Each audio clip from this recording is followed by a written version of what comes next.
Bonjour ou bonsoir à tous, vous qui regardez les vidéos que ce jour ou la nuit, c'est DVD Pro Catch. Oui, sur l'année 2013, oui exactement.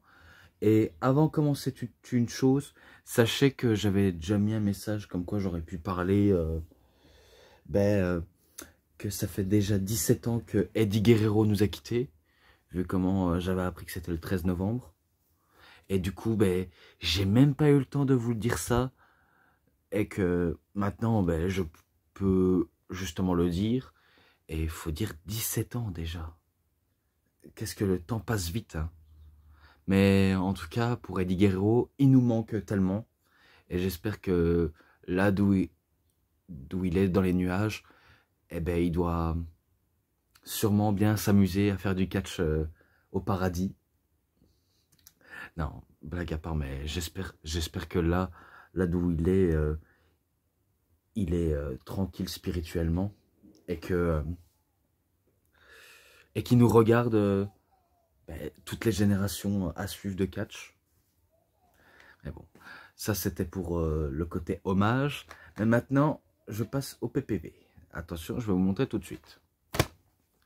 Donc oui, Royal Rumble 2013 avec The Rock Cover, et vous avez peut-être deviné le titre de la WWE. Donc un petit côté spoiler ou alors un côté futur qui arrive avec la punchline finally, à l'air de dire enfin champion. Bref, ça c'était pour le côté découverte de l'image, même si je suis sûr que vous le saviez. Et bizarrement, leur match entre lui et Punk, c'est en main event. Tiens, on va voir ça. Et en plus, il nous spoil directement les images.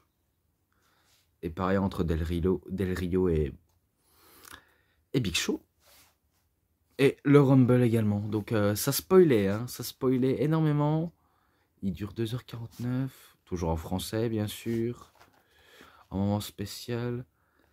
Bon, allez, je vais pas vous le cacher. John Cena, il parle de sa victoire du Royal Rumble. Et là, il peut se poser une seule question, c'est qui va affronter, et aussi en termes de choix. Donc, quel est son choix pour affronter quelqu'un? Et là, on a tout de suite deviné que c'est Dwayne Johnson. Et que c'était, attendez, le 27 janvier 2013. Heureusement qu'ils ont marqué. Ce qui n'arrive pas toujours rarement, mais voilà. Donc voilà, tout simplement. Tout d'abord, la liste des matchs que je vais vous présenter. Et je vais partir crescendo directement. Hein. Donc, pour le titre des États-Unis, et que c'est un match qui ne figure même pas sur la carte, Antonio Cesaro contre le Miz.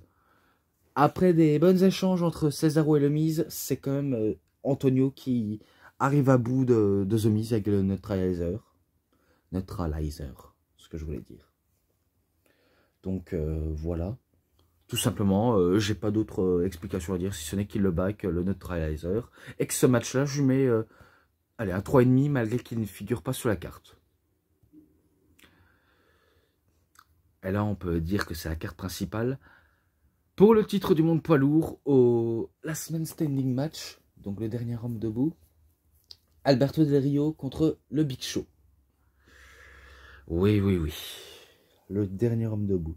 Ce qui va se passer, c'est que Alberto Del Rio, il va commencer à devenir face.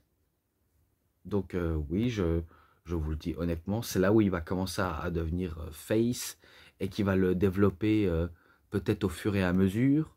Mais que je pense pas que ça va toucher la partie des fans. Donc je ne pense pas du tout que ça va les toucher à ce point-là. Mais il a quand même tourné face. Est-ce que c'est bénéfique? Je pense pas. Je pense pas malheureusement. Il y en a qui préfèrent voir Alberto Del Rio en tant que heel qu'en tant que face. Et ben là, il passe en état face. Et que je me rappelle, dans les storylines qu'il a passé son temps à humilier le Big Show, notamment à enlever les pneus de son bus spécial, et qui lui a même jeté de la peinture dans la figure. Et du coup, ça va alors commencer dans un match où ce sera le dernier homme debout.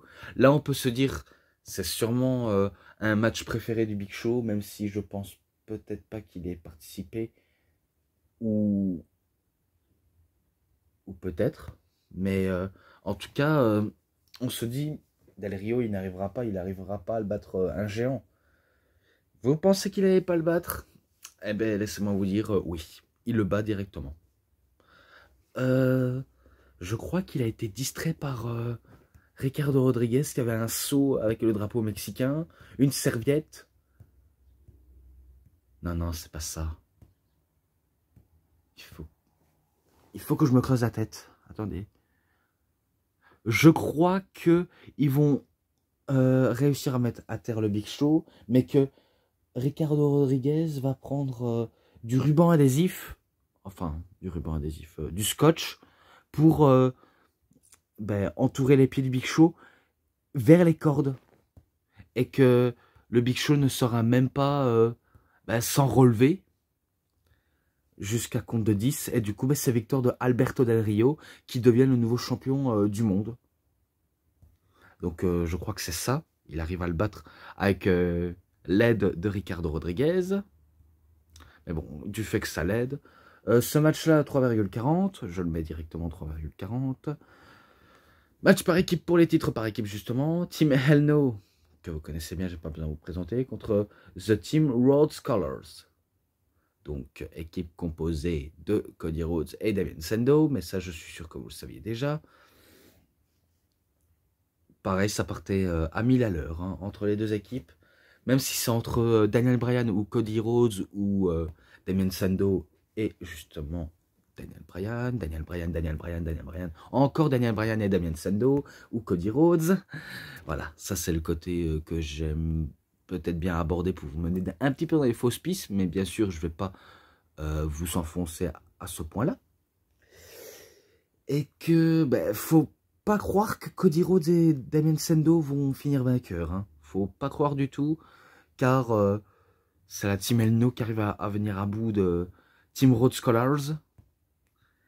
Et si je crois bien, celui qui va abandonner, c'est sûrement Cody Rhodes. Avec le no-lock, il abandonne avec le no-lock. Directement, sans spoiler, c'est victoire de Team Elno. Hein. Même si je dis que c'est un non-spoiler, mais il faut dire, je spoil un petit peu les résultats.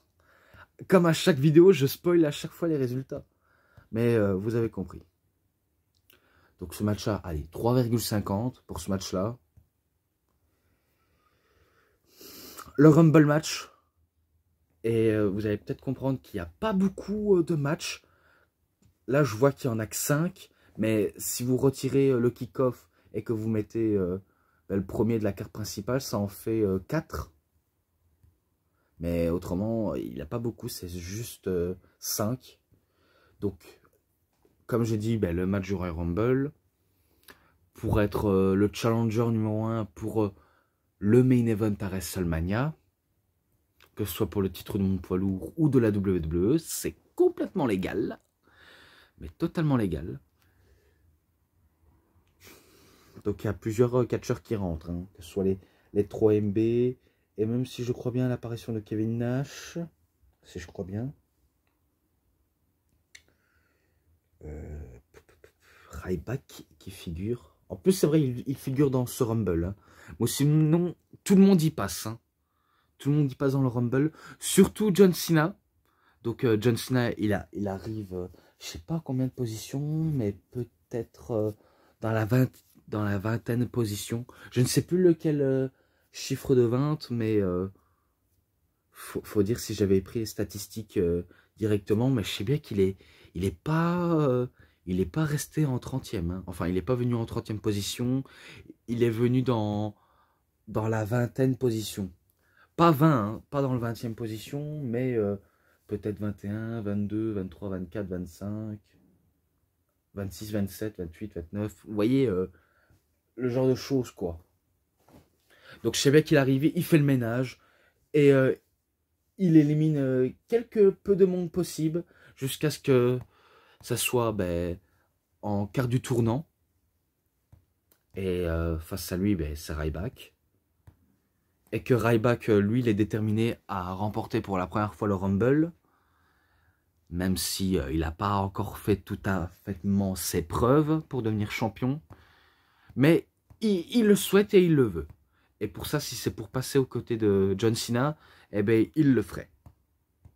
Mais en face, c'est le champ, tu peux pas douiller, et il t'élimine, tout simplement. Donc il élimine Ryback, et c'est lui qui ira au Royal... Enfin, Royal Rumble. Non, il est déjà au Royal Rumble.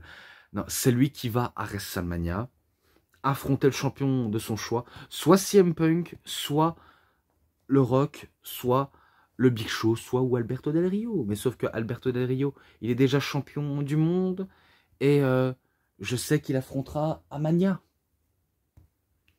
Non, on va dire que ça se joue entre CM Punk et The Rock. Et après, vous avez compris, c'est The Rock. Donc victoire de Cena, ce match-là, 3... Allez, 3,80. Je mets 3,80 pour ce Rumble qui était, ma foi, un tout petit peu fade. Parce que je reconnais qu'il était un tout petit peu fade. Mais il n'y a pas de gros noms dans ce Rumble. C'est ça ce qui est étonnant. Il n'y a pas de gros noms.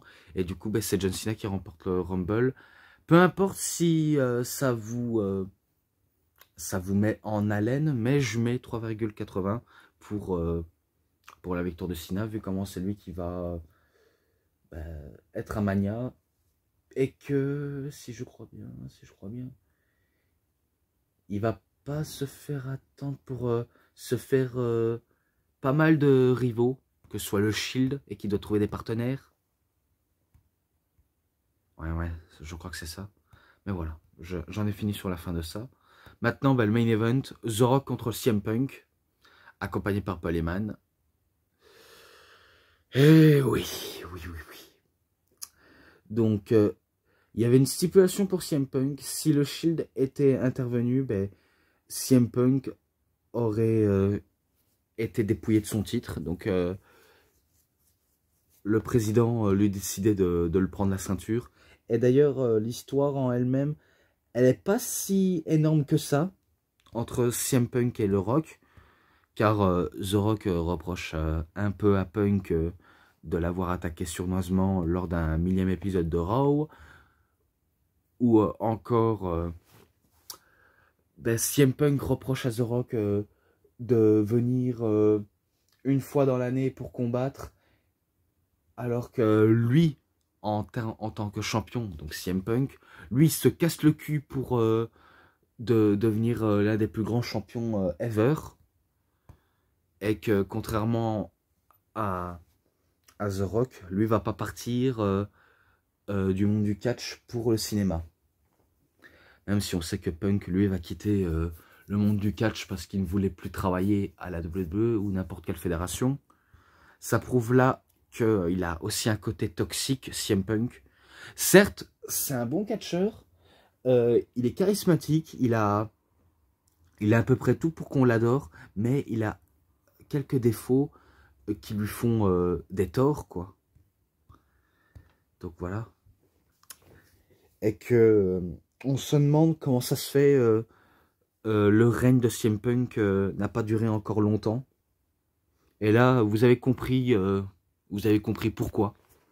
Parce que, tout d'abord, au premier match, je me rappelle un peu de tension entre CM Punk et The Rock, vu comment CM Punk veut prouver qu'il peut être meilleur que The Rock dans son temps, et que The Rock, malgré qu'il n'a plus énormément catché depuis WrestleMania 28, eh ben, il lui tient tête face au Best in the World.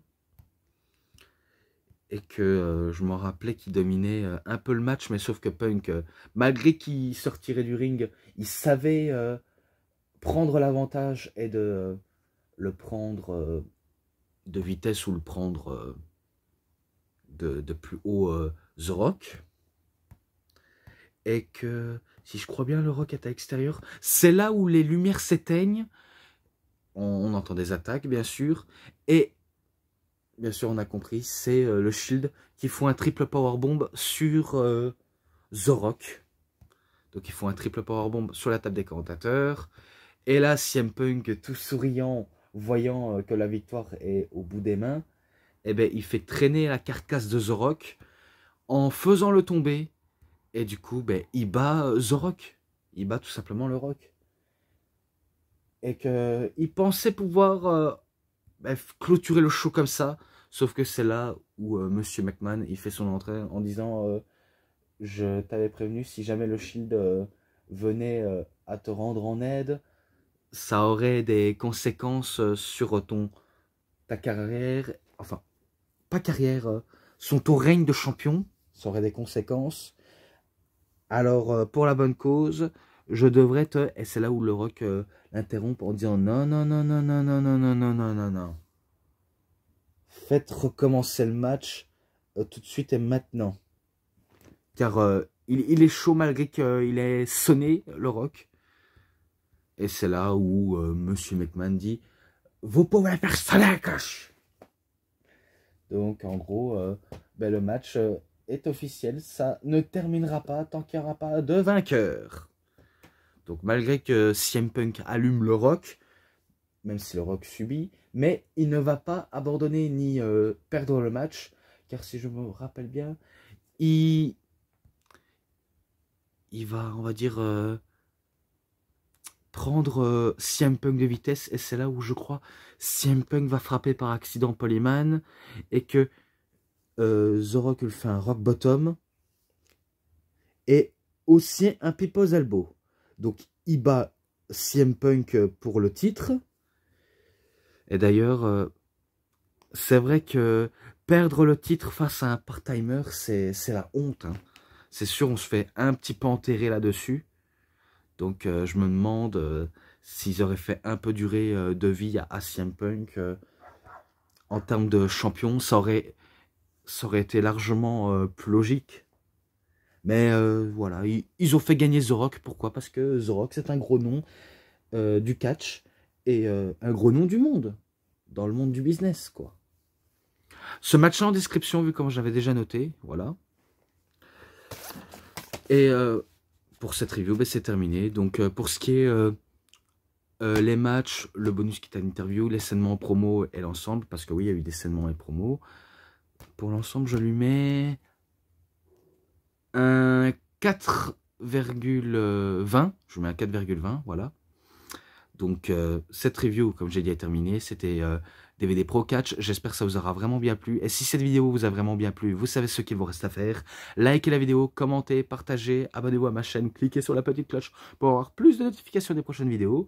Et moi, je vous dis bonne journée, bonne soirée à tous. Au revoir tout le monde pour une prochaine vidéo. A plus à tous les fans de catch.